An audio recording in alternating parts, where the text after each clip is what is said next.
Hello everyone, welcome back to our channel. आज हम करेंगे स्टोरी का word to word Hindi to English translation. अगर आपको इंग्लिश टू हिंदी ट्रांसलेशन या टेंसेस की कोई वीडियो देखनी है तो आपको लिंक उसका डिस्क्रिप्शन बॉक्स में मिल जाएगा। हिंदी टू इंग्लिश पे हमने पहले कुछ वीडियोस की हुई हैं, तो आप वो भी देख सकते हो। डिस्क्रिप्शन बॉक्स में आपको उसका भी लिंक मिल जाएगा। स्टार्ट करते हैं आज की वीडियो। आज की वीडियो है हमारी मूर्ख गधे की। मूर्ख होता है स्टूपिड, ठीक है, तो ये हो गया आपका स्टूपिड। और गधा होता है डोंकी। तो हमारी स्टोरी है स्टूपिड डोंकी की। एक नमक बेचने वाला रोज अपने गधे पर नमक की थैली लेकर बाजार जाता था, ठीक है। था का मीनिंग है आपका पास्ट इंडेफिनिट टेंस है, मतलब आपकी स्टोरी तो पूरी पास्ट टेंस में ही होगी एटलीस्ट, पर आपका इंडेफिनिट कॉन्टिन्यूस परफेक्ट कुछ भी हो सकता है। अभी ये प्रेजेंट पास्ट इंडेफिनिट है, इसका मतलब आपकी वर्ब की सेकंड फॉर्म आएगी यहाँ पे, ठीक है। नमक बेचने वाला मतलब सेलर, और नमक बेचने वाला मतलब सॉल्ट सेलर। तो ए सॉल्ट सेलर रोज अपने गधे पर नमक की थैली लेकर बाजार जाता था, ठीक है। जाना होता है गो, ठीक है। तो हर रोज जाता था, तो आप ये भी लिख सकते हो यूज टू गो टू या वेंट टू, ठीक है। तो वेंट, एक सेकेंड सॉरी, जाना हो गया आपका गो, तो गो की सेकंड फॉर्म यूज करेंगे हम, वो है आपकी वेंट, ठीक है। तो salt seller went to market, ठीक है। एवरी डे रोज जाता था, एवरी डे कैसे, गधे पर नमक की थैली लेकर, ठीक है। तो कैरी करके मतलब carrying a bag of salt, नमक की थैली अपने गधे पर, ऑन हिज डोंकी। यहाँ पे आप वेंट की जगह ये भी लिख सकते थे यूज्ड टू गो, ठीक है। मतलब रोज जाता, मतलब जब कोई काम कॉन्टिन्यूस हो रहा होता है तो कई बार हम ऐसे लिख देते हैं यूज टू डू इट या यूज टू गो, ठीक है। पर हो गया ऑन, और बाकी आपके हो गया मीनिंग्स में। रास्ते में उन्हें एक नदी पार करनी पड़ती थी, ठीक है। रास्ते में उन्हें एक नदी पार करनी पड़ती थी। रास्ते में होता आपका ऑन द वे, ठीक है। तो ये हो जाएगा आपका ऑन द वे। उन्हें हो गया आपका दे हैव टू क्रॉस, ठीक है। पार करनी पड़ती थी मतलब हैव टू, सॉरी हैव नहीं, पास्ट टेंस है आपका, तो had to, they had to cross, पार करना हो गया क्रॉस करना, a river. On the way they had to cross a river, they had to cross a river. एक दिन, वन डे, नदी पार करते वक्त, मतलब कोई काम करते टाइम कोई और चीज़ भी हो रही हो तो करते समय ऐसे होता है वाइल, ठीक है। तो करते वक्त तो हो गया वाइल, पार करना होता है क्रॉस करना, तो while crossing the river, one day while crossing the river. While के साथ मोस्टली आपका वर्ब की फर्स्ट फॉर्म और आईएनजी में ही आता है, ठीक है। गधा अचानक नदी में गिर गया, ठीक है। अचानक होता है सडनली, तो गिरना होता है फॉल की सेकेंड फॉर्म आ जाएगी यहाँ पे, वो हो जाएगा आपका फेल। तो one day while crossing the river the donkey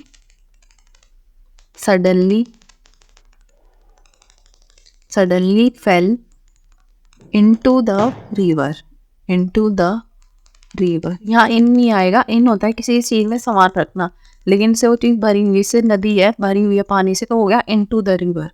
and नमक की थैली पानी में गिर गई, ठीक है। नमक का थैला मतलब बैग ऑफ सॉल्ट, भी मतलब ऑल्सो एक सेकेंड, नमक की थैली, थैली हो गया आपका बैग, तो बैग ऑफ सॉल्ट भी हो गया ऑल्सो, गिरना मतलब फेल इनटू द वाटर, ठीक है, and the bag of salt also fail into the water. सारा आपका पास्ट टेंस ही चल रहा है अभी तक। चूंकि नमक से भरा थैला पानी में घुल गया और इसलिए थैला ले जाने के लिए बहुत हल्का हो गया, ठीक है, बिकॉज, चूंकि हो गया आपका बिकॉज, नमक से भरा थैला the bag full of salt, पानी में, इन वाटर घुलना होता है डिजॉल्व होना, तो उसकी सेकेंड फॉर्म हो गया आपका dissolved in water, because the bag full of salt dissolved in water and इसलिए hence the bag, थैला ले जाने के लिए, मतलब टू कैरी, ले जाने के लिए हो जाएगा टू कैरी, बहुत हल्का हो गया, became very light, ठीक है, become, तो become की सेकेंड फॉर्म हो गया होना, ये हो जाएगा आपका became, बहुत हल्का, very light, ठीक है, and hence the bag became very light to carry, ठीक है, ले जाने के लिए बहुत हल्का हो गया। इसी वजह से गधा बहुत खुश हुआ, बहुत ही खुश था, ठीक है, इसकी वजह से, ड्यू टू दिस, ठीक है, या because of this, sorry, because of this या due to this, because of this, यहाँ पे मैं लिख दे रही हूँ, ड्यू भी लिख सकते आप, ड्यू टू दिस, गधा बहुत ही खुश हो गया था। The donkey was very happy, the donkey was very happy, बहुत ही खुश। अब फिर गधा रोज वही चाल चलने लगा, इससे नमक वाले को काफी नुकसान उठाना पड़ा, ठीक है, अब फिर मतलब नाउ अगेन, नाउ फिर हो गया अगेन, गधा, डोंकी, रोज वही चाल चलने लगा, ठीक है, चाल होता है ट्रिक, ठीक है, रोज हो गया डेली, ठीक है, daily started doing the same trick, या daily started doing the trick, started doing the trick every day. Now again the donkey started doing the same trick every day. तो रोज वो वहां से निकलते नदी किनारे से, और रोज वो उसमें गिर के, और थैला भी उसमें गिर जाता, तो उससे नमक वाले को बहुत नुकसान उठाना पड़ा, ठीक है, इससे नमक बेचने वाले को काफी नुकसान उठाना पड़ा, ड्यू टू विच, ठीक है, नुकसान होता है लॉस, ठीक है, काफी हो गया अलॉट, तो अलॉट ऑफ लॉस, उठाना पड़ा मतलब सफर करना पड़ा, हैड टू सफर, ठीक है, सफर के उसमें हम लिखेंगे had to suffer a lot of loss, due to which the salt seller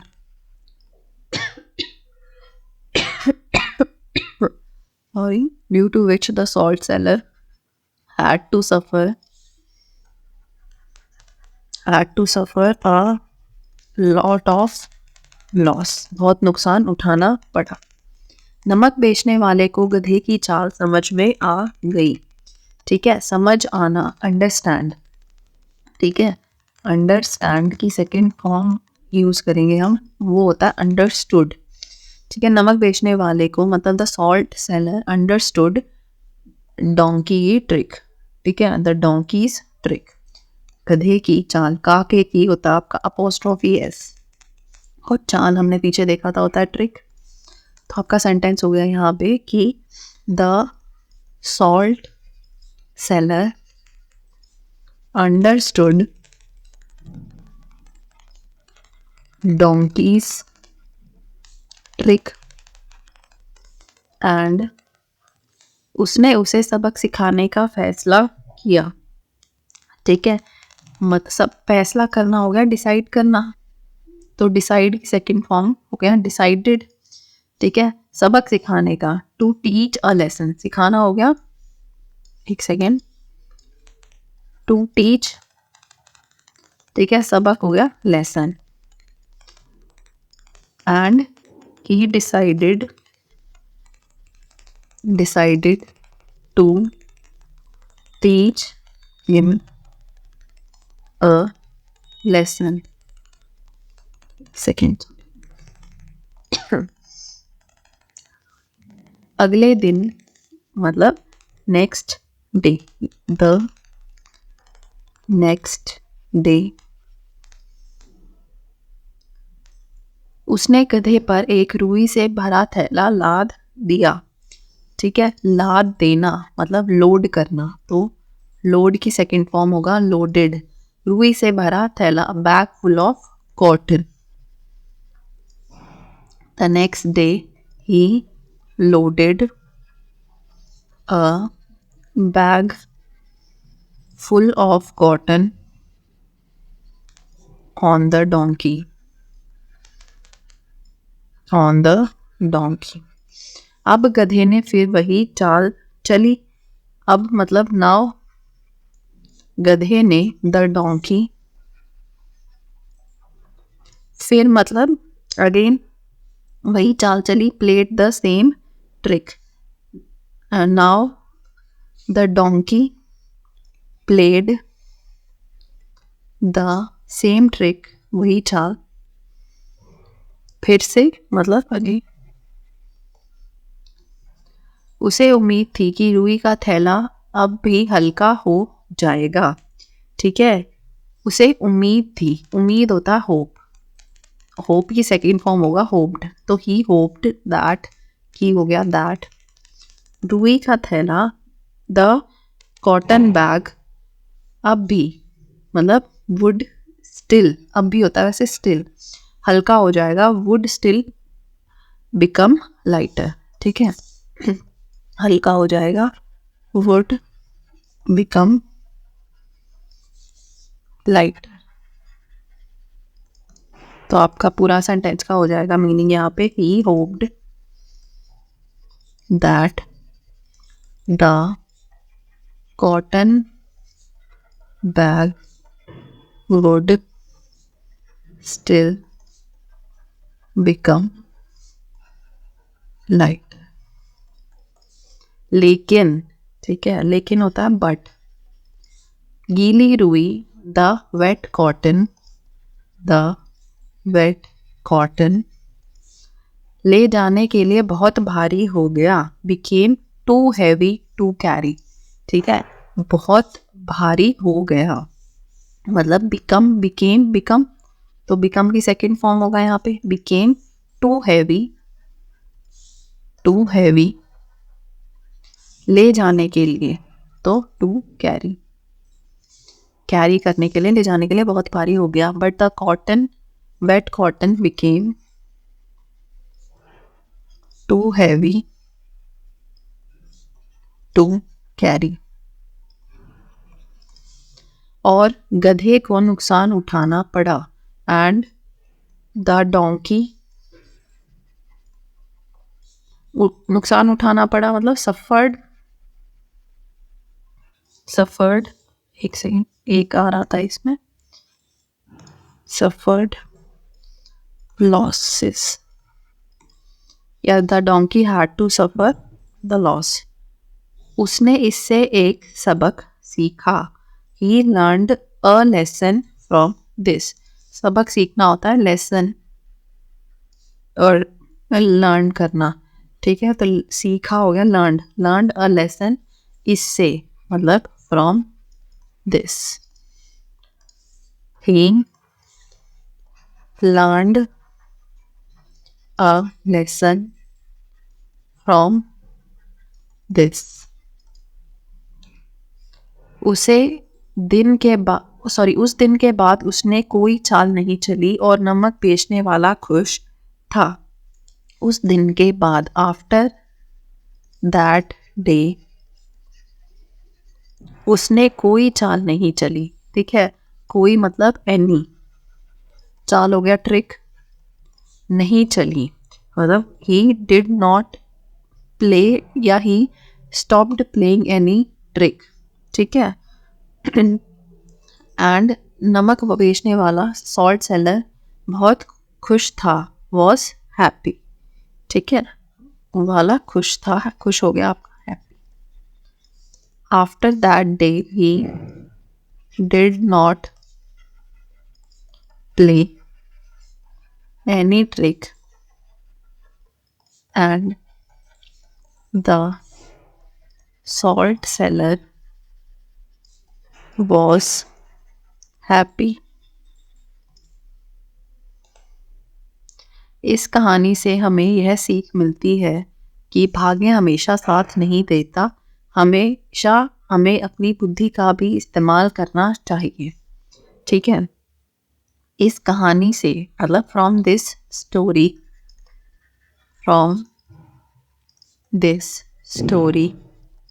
हमें यह सीख मिलती है, वी लर्न दैट, टी है प्रेजेंट टेंस है इसलिए वर्ब की फर्स्ट फॉर्म आई है सिर्फ आपकी। वी लर्न दैट कि भाग्य हमेशा साथ नहीं देता, भाग्य होता है लक, ठीक है, और साथ देना होता है फेवर करना। तो लक डज नॉट ऑलवेज, हमेशा, फेवर अस, हमेशा हमारा साथ नहीं देता। एक second, luck does not always favour us, हमेशा हमें अपनी बुद्धि का भी इस्तेमाल करना चाहिए होता है शुड, तो वी शुड, क्योंकि हमें है तो वी शुड ऑलवेज, हमेशा बुद्धि का भी इस्तेमाल करना चाहिए। यूज आवर, बुद्धि होती है इंटेलिजेंस भी हो गया also, we should use our intelligence also, ठीक है। यहाँ पे हमारी ये वाली स्टोरी फिनिश होती है। नेक्स्ट क्लास में देखेंगे हम next story. Thank you so much for watching, see you next time.